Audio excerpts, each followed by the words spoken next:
Welcome to the 22nd episode on my channel. In this episode, we will discuss the role of redox potential, an important geochemical factor in precipitation of the oxides of Fe and Mn to form sedimentary deposits in the Sturtian. The redox potential of these two elements depended chiefly on their own intrinsic property to get readily oxidized or reduced. What is that intrinsic property?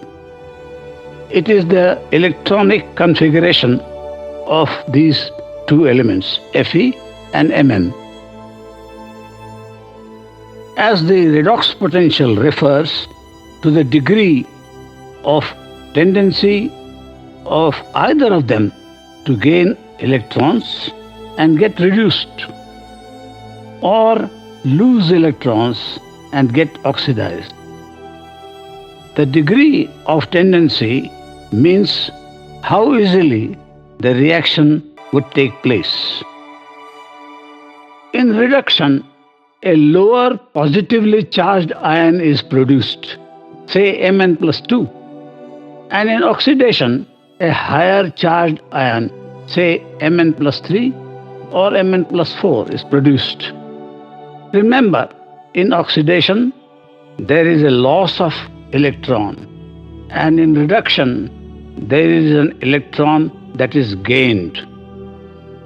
We know that Fe plus 2 gets transported as dissolved ions in aqueous systems, but get precipitated as hematite, which are its common oxides, with Fe3 in composition. Similarly, the water-soluble Mn plus 2, which has a lower tendency to such oxidation reactions, precipitates as pyrolusite or silomelene with Mn plus 3 and Mn plus 4 in composition. What have we learned? The reduction involves accepting electrons in electronic configuration of the element, while in oxidation there is a loss of an electron.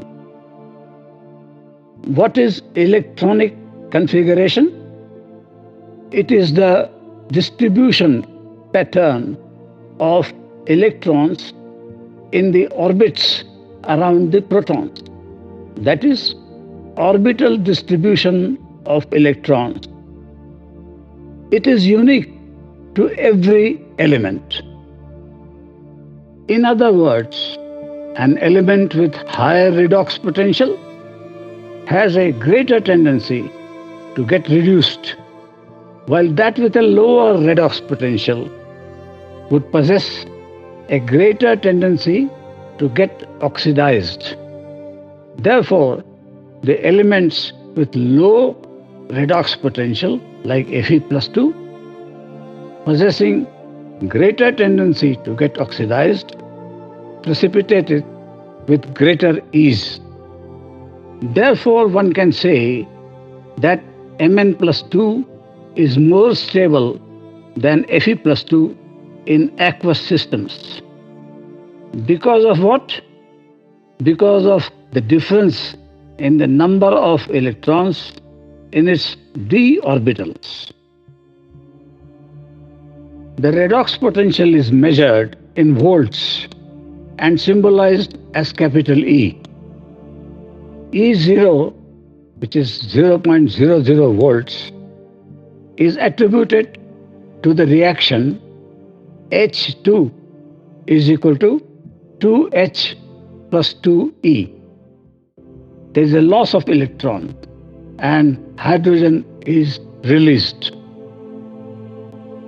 The value of E steeply diminishes in present oceans with depth, along with the gradual cooling and lowering pH, till E, that is redox potential, reaches the level of E0. Applying the Huttonian principle, the present is the key to the past. It is presumed that similar variation in E was there in the Sturtian or cryogenian seas or oceans. Remember, we are talking of the time period 720 million years ago to 635 million years ago. In present oceans, at depths below the thermocline, a negative redox potential, say minus EH, or a low oxidizing environment, almost anoxic environment, may exist. As for example, E is equal to minus 0.40 volts has been proposed for precipitation of MnOH thrice and 0.56 volts for the precipitation of FeOH thrice. Way back in 1966, Brian Mason's book Principles of Geochemistry listed the redox potential of reactions of great geochemical significance. For the oxidation reaction of Mn, say Mn plus 2 is equal to Mn plus 3 plus E, the oxidizing potential E is 1.51 volts, while that for Fe plus 2 for the reaction Fe2 plus is equal to Fe3 plus E, the oxidizing potential is 0.77 volts, much lower. The higher oxidation potential of Mn indicates its resistance for getting oxidized, while the lower oxidizing potential for Fe points to its greater tendency to get oxidized. We do experience that in the easy rusting of iron implements, don't we? The shallow depths of present sea or oceans are more oxygen rich, since the surface seawater dissolves atmospheric oxygen. Thus, in the Sturtian seas, Fe plus 2 should have easily precipitated with the availability of oxygen, while the Mn plus 2 remained dissolved. Consequently, there was a time difference in the precipitation of their oxides brought about by the differences in their redox potential.